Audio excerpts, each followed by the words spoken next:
nga mpunzika kwa alien skin kwa twagala tukomewo tutunulire collabo zawa abayimbi then ne the return of Clever J mu maaso awo njaga tutunulire alien skin emuyimbi asinga amaanyi Uganda kati oba yasinga okuyimba Uganda kati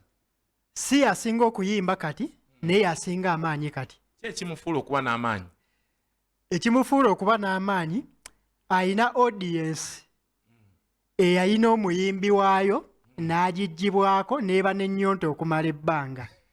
ono najja n'akola ekintu Moses kye yakola Let Moses Radio yakoppa Jose Chameleone n'okusinga baganda be n'abeera ne fujjo n'abaradiko n'abakinga yo kitegeera kati alien skin bwe mutunuulira ayina akoppa Bobby n'okusinga baganda be okitegeera engeri gya identifyingamu ne ghetto abasinga bo baamala okuba mu hit emu ne bambara ne beekuba perfume ne bafuuka bannavio ye n'asigalawo wali nga okitegeera bali we bakutunuulira baba tebakola ki tebakulaba olwaleero omwana aba scrollinga wati n'ayita ku navio n'amala n'ayita ku Zexi ayinza olowooza navio mukulu woono okitegeera kati oba wabaleka oba wabeeyawulako ki webeeyawulako obeera nazihenneseza okwata bwoti okitegeera mupya buli muntu eyali amisinga Bobby ku stage asobola okulaba alien skin n'amatira lwaki Bobby bamutunuuliranga ng'omusada naye ng'omaliriza omusada yakubye oluyimba lw'obuyonjo omaliriza yakubye oluyimba simalwa olubulira abavubuka okukola tugambire ku Jennifer nnyimba ngeezo okitegeera kati alien bw'omutunuulira bwoti osobola omulaba ng'ow'okusaaga ne punchline ziri eziri mu nnyimba ze zirina abantu bezikoonako ki direct kati ne tudda ne ku interviews Bobby wamuteekanga omuzindaalo ng'ogenda omukolako interview wabanga ne answer gy'osuubira ndala n'akuwa ndala noono bwajja kyekimu kyakola ki kyakozesa okitegeera kati buli amiisinga oli ajjuzaawo ono kiba kimuyamba ofuna audience kubanga kaseera kano eri Bobby Wine okwogera ku alien skin ku interview gy'akola press conference yali ebusaabala ayina engeri gye yakyongeramu we yasinga okukyongereramu kwe kulaga nti alina n'ennyimba naye zaawuliriza ate n'ayogera era ku luyimba nga buli omu aluyinako story yalo byonna bye mwagala okola mu bikole naye tonzijukiza lockdown bantu bangi abavubuka bangi abayita abaana bazaalira mu lockdown yawo lockdown yali kale embeera bweto tyatunulira tuli ne Kasirye Adam musajja mutunulizi wa nsonga ku social media analyst nsuubira wonna wooli jaluge anyize kitegeeza bwina amengerere ddala mu bwongo akandu kali so mpolapula tugenda kukomawo tugenda kwetololamu katono wetukomawo tugenda tunulira embeera alien skin tujja muddamu naye tutunulire collabo zazzaawo abayimbi zimusitula zimusamaanyi oba ayina bayambi watayambi bayambi then tutunulire ne collabo ayina collabo ne Clever J mu maaso awo ayina oluyimba lwagenda okukola ne Clever J mu maaso awo the return of Clever J tugenda tunulira akomyewo atya yakoze music producer jona nabadde naye olunaku lwa Sunday ne man ne Saturday wano ku Kigunda nannyonnyola engeri yakoledde alien Clever J oluyimba olupya ate ng'agenda kukola n'oluyimba katuwumule mbwetu wetukomawo manyikiddwa nga Pallaso olunaku lwennyini olwo lwa concert ezaali ebbiri yayimba Freedom City nera audience yagireka yanaamirire nga tekkiriza nti omuganda wange kyatukoze kyakabiso tutunuulira Clever J kati gwe tuddako simanyi producer watuyinawo ka oba tumutunulire direct so Clever J gwe twogerako ye muntu eyaliko mu family y'omu yakola ne wa Chameleone n'ayiga okkuba ebivuga n'ayiga okkuba ekibala ekyo katufune luno oluyimba tukomewo balwali emotional akayimba mbadde mumanyikamu nga mulowooza Clever naggwamu nkomyewo na Muliro kasi obaka obusembeere bannayuganda era bakufuna batya baagala okufuna off here kuba wano tukuwadde omukisa tomanya bwe tunaabanga n'omukisa producer n'agamba omukulu ayingirewo kuba yasalawo ate yakkiriza buli kimu ekigenda mu yingini obaka obusembeere mu kamera awo abantu babuli bakufuna batya handles bakugjawa tudduke tuveewo amannya nze Kasirye Adam Card nga genkozesa ku social media ez'enjawulo zonna ku TikTok, Facebook, Instagram na biki gonna amannya genkola ki genkozesa ndi mutunulizi w'ensonga za art ne entertainment naye nga asinga kwe interesting nnyo mu business nze obubaka bwange bwensobola okusindika obubaka bwange obusembayo musindikira ba artist bangi waliwo ekintu kye bali kyemuli mu kulwanako ennaku zino ekya copyright na biki naye copyright tegaggawaza muyimbi ekuyambako okufuna obwannannyini ku nnyimba ezo ne bw'otazisindika era tezijja kukola kyenja okubasaba twongere oku-understandinga business eno ngamba nnyo abantu nti ekigambo kino showbiz si kigambo kimu biri ebigambo bibiri show ne business osobola okuliyetinga show ennungi n'okuliyetinga business embi n'otafunamu osobola okuliyetinga business ennungi n'otakuliyetinga show ennungi egenda gitambuza n'otakola ki n'otafunamu tujja sigala tugabana ku bintu ebyo ne twesomese twongere okufuna amakulu amatuufu mu kigambo ekyo tusobole okukola tube n'obulamu obulungi kale nkweyanziza bale kuyitira webale kuba abantu kalowoozo kaakabi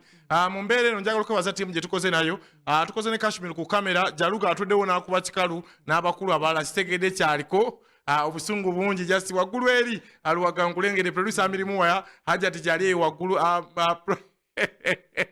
nando Jaluga ajeja mutwe so timu wetu wetambudde n'abalala bonna basobola okubanga mu enforcing okuyamba shene be kukube yakabi n'okuba nti at least tukivuga analysis ku kabwino industry ekyuse dynamics ne direction gyeraga bino bye tukola ojja kulanga ne TV na zibikopa ate nga zibitambulira kuba mpita rupi anjagala bajukiza buli lunaku ambeera wawo ku Silver Back Lounge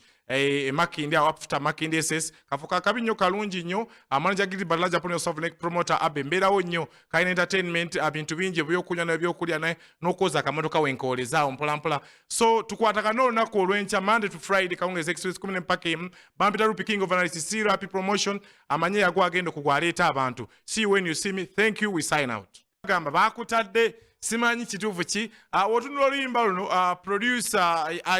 muganda wange Azizi agenda n'atwala wa producer omulala ne bongeramu but wotuulya producer yagezaako okulwana ne Alien Skin amaloboozi kuba otunula engoma yakyuka Alien Skin ayimba engoma yakyukirawo wali oli abadde R&B super kaloboozi kuwomereza kasakyadde eno engoma n'ekyuka kale nkwaniriza yenna akatoka Kawungeezi Express koli amanya bampita rupi nanjini industry nanyi kabino king of analysis CRP promotion amanya agenda okugweyagwa aleeta abantu so mu business mwetu so tukomyewo nkyayine n'omukugu oba omutunulizi w'ensonga amanyikiddwa nga muganda wange Kasiri Adam kase Collabo Alien Skin zawadde abayimbi bano kiki eziraga ku industry zissa abayimbi zimwongera maanyi ayongera kubuutikira banne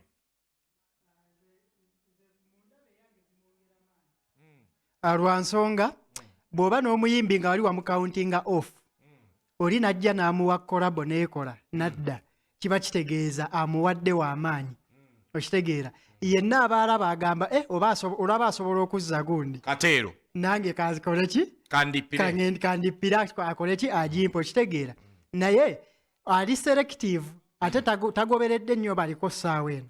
alondayo abantu be nga baali amaanyi gakendeera naddamu n'abamplifyinga ne bakola ki tubayita baagwa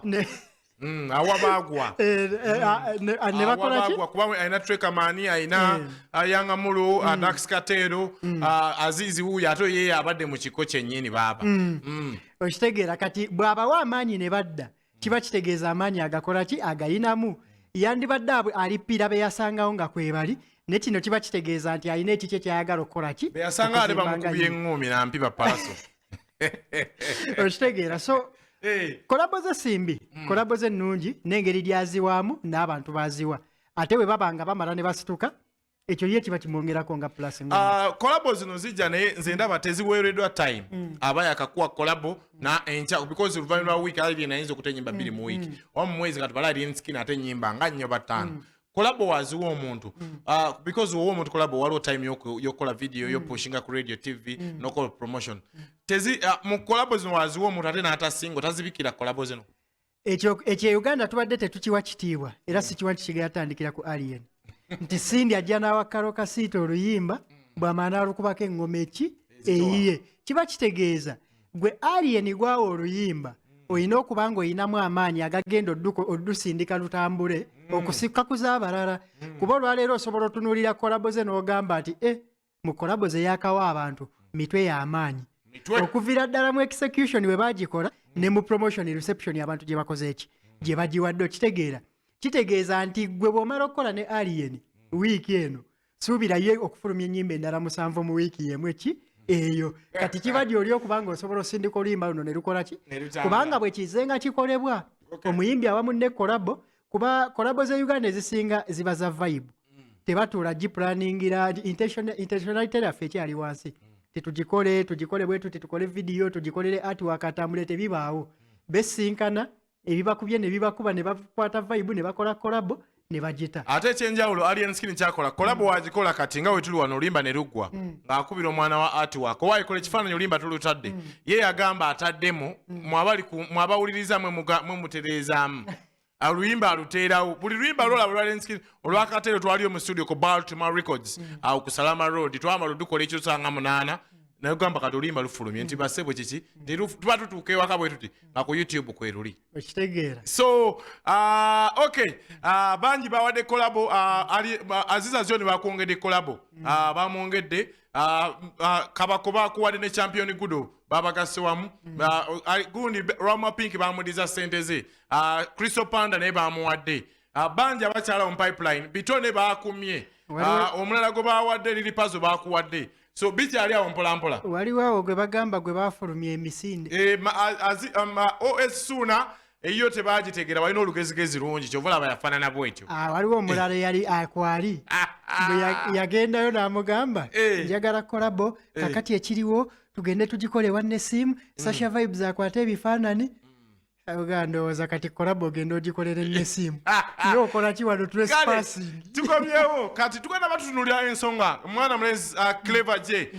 muwonge Gerard oba Clever J tutunulire his return abantu bingi byogeddwa engambo nyingi zyogeddwa olubala lw'okuba nti Clever J ono teyayimba